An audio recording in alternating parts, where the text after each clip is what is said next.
Bueno, ahora nos toca ver a estos microorganismos alteradores, pero de origen animal. Si en el bloque vegetal hablamos de la sostenibilidad y el desperdicio, ahora nos va a tocar hablar de una salud en su estado más puro.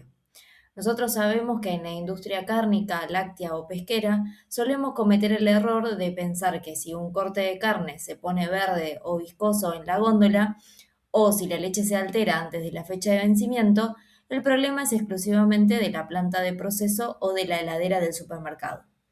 Hoy vamos a entender que la microbiota alterante de la carne y de la leche se siembra en el campo, se va a cultivar en el transporte y se va a cosechar en la góndola. La alteración es el síntoma más visible del ecosistema en equilibrio. Ahora quiero que nos concentremos en este gráfico y podamos hacer una conexión entre lo que es la salud animal y lo que es el medio ambiente, ¿sí? Hagamos una conexión microbiológica de estas dos cosas. Por un lado vamos a tener la salud animal, ¿sí? Que la vamos a conectar más que nada con lo que es el estrés del animal, que sabemos que cuando un animal va a sufrir este estrés, ya sea térmico, por ejemplo, por el cambio climático, o sea, en el ambiente donde está, o por ejemplo, un transporte prolongado, ¿sí? Donde vamos a hablar más que nada del bienestar animal, esto va a hacer que el animal agote sus reservas de glucógeno muscular y entonces como resultado vamos a lograr tener unas carnes que sean oscuras, firmes y secas. Este pH alto es el paraíso biológico para que las bacterias ambientales alterantes comiencen a colonizar a una alta velocidad. Ahora, por el otro lado, vamos a tener lo que es la salud ambiental, ¿sí? O la infraestructura. Que si nos ponemos a pensar más que nada en lo que es el barro de los corrales, la calidad de agua de bebida del ganado y del suelo donde pastan las vacas lecheras, por ejemplo, sabemos que todos esos ambientes son reservorios de bacterias. Entonces, si el ambiente está saturado o mal gestionado, todos estos microorganismos van a viajar desde las pezuñas, desde el cuero o desde la ubre, desafiando cualquier sistema de lavado que después se pueda llegar a hacer en una planta de faena. Entonces, teniendo en cuenta estas características, ¿sí? Que acabamos de mencionar, ahora vamos a poder estudiar qué bacterias, ¿sí? Van a predominar en cada tipo de carne. Vamos a arrancar con lo que es el deterioro de las carnes frescas. Siempre vamos a comenzar por la composición química, ¿sí? De este tipo de alimentos, porque es lo que nos va a indicar qué tipo de bacterias van a querer crecer en ese ambiente. La carne tiene un 75,5% de agua, tiene un 18% de proteínas, tiene un 3% de grasa aproximadamente y un pH que ronda, ¿sí? Entre los 4,5. Con estas características podemos llegar a decir que pueden crecer tranquilamente bacterias muy levaduras, ¿sí? De maneras que sean bacterias aerobias o que sean anaerobias. ¿Y dónde van a poder estar esas bacterias? Como estuvimos viendo, el ambiente, ¿sí? Va a lograr de alguna u otra manera que también estén presentes este tipo de microorganismos. Por lo tanto, vamos a decir de que sus medios de transporte pueden ser la piel, el tracto digestivo, el ambiente o el mismo operáneo. Lo que sí vamos a tener en cuenta acá que el tipo de bacterias que por lo general van a crecer van a ser las bacterias psicrófilas, que son las que van a crecer sí a temperatura de refrigeración. Entonces, ¿qué vamos a comenzar a ver en en nuestros alimentos, en las carnes? Vamos a comenzar a ver lo que es la aparición de colonias discretas, la formación de una biopelícula, limo o mucosidad y mal olor. Siempre, obviamente, esto de manera creciente, ¿sí? En cuanto a cantidad de bacterias presentes en el alimento. Ahora bien, ¿qué microorganismos alteradores son los que mayoritariamente vamos a encontrar en lo que es la carne fresca? Por lo general, en lo que son carnes en medias reses, lo que es piezas enteras, vamos a encontrar lo que es la pseudomonas y el acromobacter. Y por otro lado, lo que son las carnes, ¿sí? En piezas ya cortadas y refrigeradas, conservadas al vacío, ¿sí? Que esto va a depender mucho de lo que es la humedad. Vamos a encontrar más que nada lo que son las bacterias lácticas. Luego tenemos lo que son las carnes embutidas, ¿sí? Donde también pueden aparecer microorganismos alteradores. A las carnes embutidas son las carnes en tripas que pueden ser naturales o sintéticas, ¿sí? Con el agregado o no de algún otro tipo de ingrediente. En cuanto al deterioro, vamos a empezar a poder evidenciar lo que se genera como una biopelícula o limo, ¿sí? Que por lo general está evidenciado a través de levaduras o de bacterias acidolácticas como el Lactobacillus y el Microbacterium o Streptococcus. Luego también podemos evidenciar un agriado, ¿sí? En este tipo de alimentos que también está más que nada ligado a lo que es el Lactobacillus y el Streptococcus. Y por último, vamos a comenzar a ver lo que es un cambio de color, ¿sí? Que también está generado por bacterias acidolácticas como el Lactobacillus, ¿sí? Y el Leuconostoc. Y esto también va a ser una producción de peróxidos, lo cual después va a generar o terminar generando lo que es un color verdoso, ¿sí? En la apariencia visible de este tipo de alimentos embutidos. Si hablamos de lo que es la carne de aves, también vamos a encontrar microorganismos alteradores. Hay muchísimos géneros, sí, al menos 14 hay de microorganismos iniciales en este tipo de alimentos. Tenemos lo que es el Acromobacter, el Acinetobacter, sí, son todos tipos de microorganismos que pueden estar inicialmente en lo que es este alimento y pueden estar presentes en lo que es la piel, ¿sí? El agua o también pueden provenir de la manipulación. ¿Qué deterioro vamos a evidenciar? Más que nada, sí, con la temperatura de refrigeración a donde se llevan después este tipo de productos luego de manipularlos, van a aparecer lo que son las pseudomonas, ¿sí? Como principal microorganismo. Luego, si hay piezas, que son fraccionadas, ¿sí? Cuando tenemos la pata muslo por un lado y que están envasadas, ahí podemos llegar a encontrar un deterioro limitado más que nada en lo que es la superficie de estas partes internas y pueden generar una formación de limo. Y por último, la parte entera, así cuando vamos a comprar lo que es el pollo entero, posiblemente la alteración sea visceral, ¿sí? Y ahí lo que más frecuentemente se suele encontrar es ya un olor más característico de alteración en este producto. Luego tenemos lo que es los pescados y los mariscos, ¿sí? Donde también vamos a encontrar ciertos microorganismos que los van a alterar. Pensemos de que este tipo de alimentos tiene altos niveles de proteínas y de grasa. Los microorganismos iniciadores que podemos encontrar son parecidos a los que ya venimos nombrando, el Acromobacter, el Acinetobacter, ¿sí? El Bacillus, el Clostridium, la Escherichia, acá ya aparecen otro tipo de bacterias. Después tenemos las pseudomonas, que también las estuvimos nombrando. Y los principales, ¿sí? Que vamos a encontrar en estos tipos de alimentos, ¿sí? De pescados y mariscos, van a ser las pseudomonas, ¿sí? Y el Acromobacter. ¿Por qué? Porque estos microorganismos pueden crecer a bajas temperaturas, que es por lo general donde vamos a tener almacenados este tipo de productos. Deterioros visibles, vamos a comenzar a tener una proteólisis, una lipólisis, ¿sí? Un enranciamiento, el olor es muy característico del pescado cuando está en proceso de descomposición. Y si vamos a tener piezas enteras, ¿sí? El microorganismo que más principal puede llegar a estar va a ser en las vísceras que van a atravesar las paredes intestinales y luego van a llegar a los tejidos internos de este producto. En cuanto a lo que es el huevo, sí, sabemos que si es un huevo sano, es un alimento bastante estéril, más que nada porque tenemos que contemplar de que tiene tres estructuras que van a impedir el ingreso de los microorganismos al interior del alimento. Tenemos una membrana externa, tenemos una cáscara y luego una membrana interna.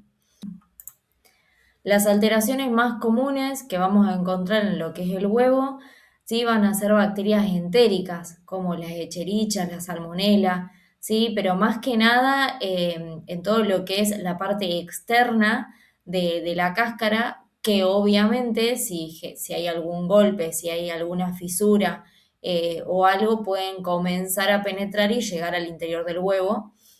Y luego también es muy común ver manchas, ¿sí? Verdes, incoloras, rosadas o rojas, ya sea o en el interior del huevo o por fuera, sí, que la mayoría de las veces son causadas por pseudomonas.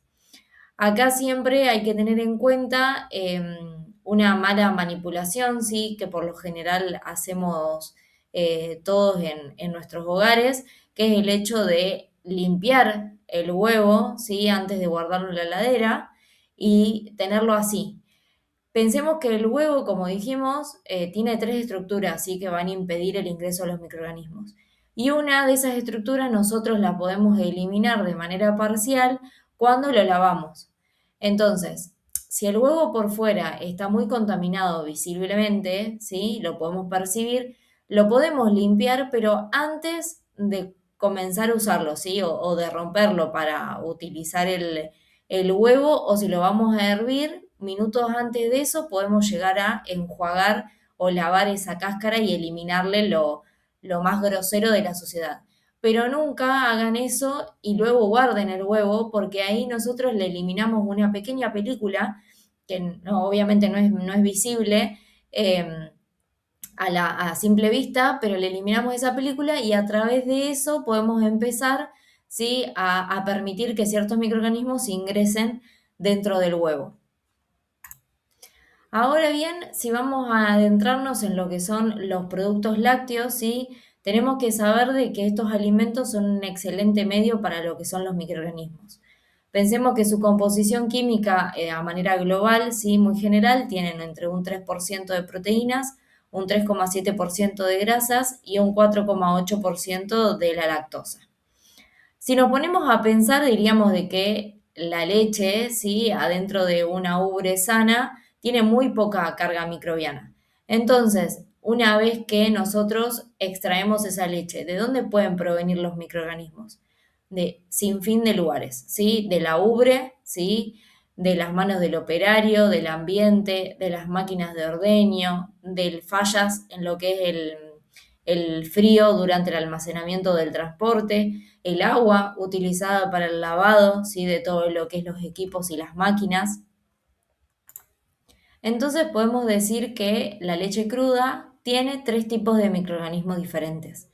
Microorganismos normales, ¿sí? O que se encuentran inicialmente en la leche.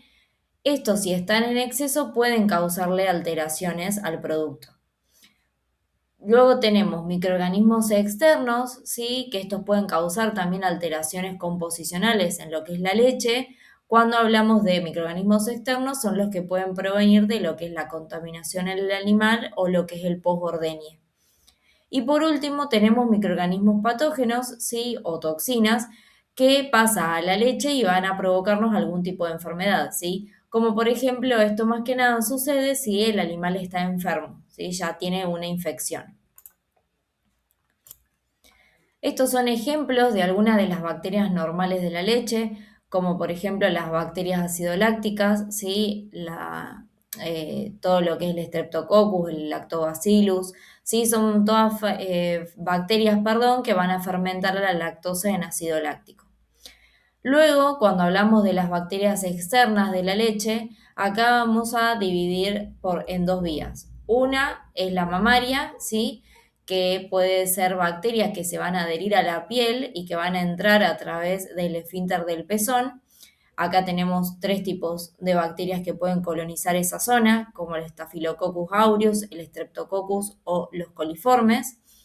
Y después también tenemos otra vía, sí, que puede ser lo que es la sangre, que son microorganismos que pueden causar enfermedades sistémicas o que pueden movilizarse a través de la sangre de este animal, como por ejemplo las salmonelas, las brucelas. Y luego, por otra vía, sí, vamos a hablar más que nada de lo que es un medio externo de contaminación, que siempre hablamos de lo que es el posbordeñe.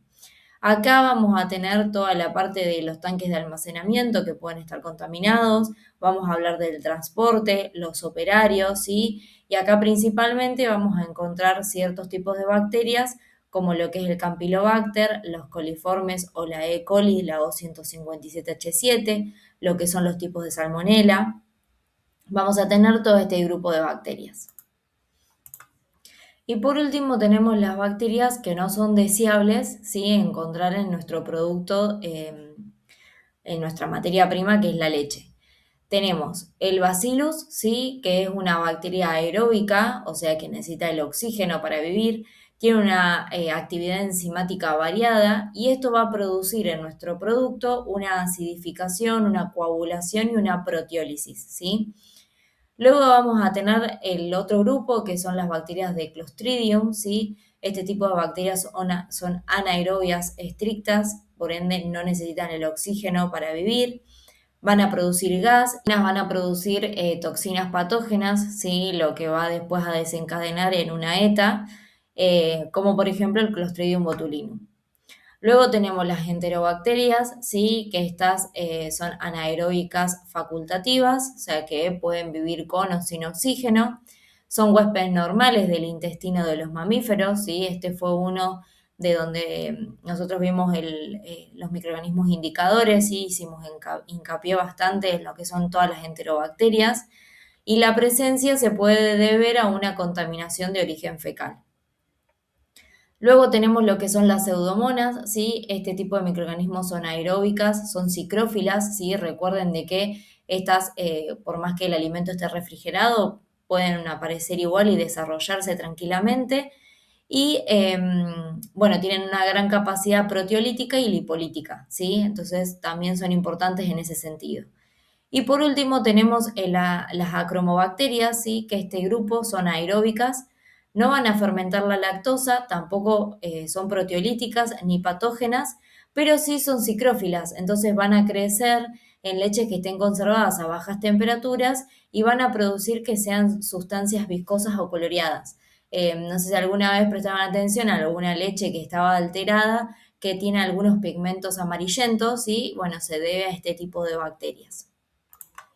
Ahora vamos a hablar un poquito de lo que es el deterioro en la manteca. ¿Sí? Sabemos que es un producto que tiene un 15% de agua, 81% de grasa, tiene muy poco hidrato de carbono y muy pocas proteínas. También sabemos que no es un producto que es muy precedero. Este tipo de alimentos se va a ver alterado por lo general por bacterias IMO, ¿sí? Lo primero que se desarrolla va a ser en la superficie ciertos hongos, ¿sí? Que los vamos a ver visiblemente. Luego vamos a poder evidenciar un enranciamiento, ¿sí? Cuando se va a producir una hidrólisis de las grasas y va a haber una liberación de los ácidos grasos. Entonces también vamos ahí a empezar a percibir lo que es en cuanto a textura y sabor de la manteca. Y por último, vamos a obtener la aparición de algunos hongos, como es el Rhizophus o el Penicillium, ¿sí? Como les muestro acá en las imágenes. Luego tenemos algunos deterioros en cuanto a quesos, ¿sí? Más que nada la ricota o quesos duros. Tenemos en cuanto a quesos frescos y la ricota, la mayoría puede crecer cualquier tipo de microorganismo, bacterias, levaduras o moho, ¿sí? Porque es un alimento que contiene mucha cantidad de agua. Lo primero que vamos a evidenciar, sí, con este tipo de microorganismos son el sabor, se va a volver un sabor rancio, sí, añejo, a algo viejo, pasado en tiempo. Y luego cuando hablamos en quesos maduros, son quesos que obviamente tienen poca cantidad de humedad, sí, porque no tienen tanta agua disponible. Entonces va a ser un medio que va a estar inapropiado para lo que son los microorganismos alteradores, pero también por sus características en cuanto a proteína, grasa, vamos a encontrar que se pueden desarrollar en la superficie lo que son los moho, ¿sí? Entonces, evidentemente, lo único que vamos a poder ver, sí, va a ser un crecimiento de moho y levaduras en todo lo que es la parte exterior de los quesos, sí, y estos lo que van a hacer, van a usar el ácido láctico para producir dióxido de carbono y esto va a producir que el queso se empiece a desgranar, sí, que se empiece a romper y a quebrar. Por último, vamos a hablar del deterioro de la miel, que sabemos que, bueno, naturalmente presenta ciertos microorganismos alteradores, como lo son los hongos y levaduras, y que estos en altas cargas, ¿sí? Y a su vez, si tiene determinadas condiciones de temperatura y de humedad, va a desencadenar procesos de fermentación, lo cual va a hacer que el producto se deteriore y le va a proporcionar olores y sabores desagradables. Acá lo que más nos importa, ¿sí? En cuanto al deterioro de la miel, más allá de sus características organolépticas, es eliminar en la producción de la miel lo que son las esporas, ¿sí? Del Clostridium botulinum. ¿Por qué? Porque este microorganismo, al generar esas esporas, hace de que sea aún más resistente si lo sometemos al producto a bajas temperaturas, y a su vez tenemos que tener en cuenta que no se lo podemos dar a niños, ¿sí?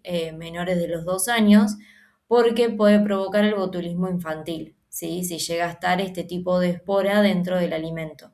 Tal vez a nosotros no nos genere nada, ¿sí? A los adultos, pero en los niños puede desencadenar este tipo de ETA, que es una enfermedad grave claramente y que puede contraer, se puede contraer por la ingestión de estas esporas, que van a colonizar en el intestino de la persona y así van a producir finalmente la toxina, que es lo que va a traer las complicaciones posteriores.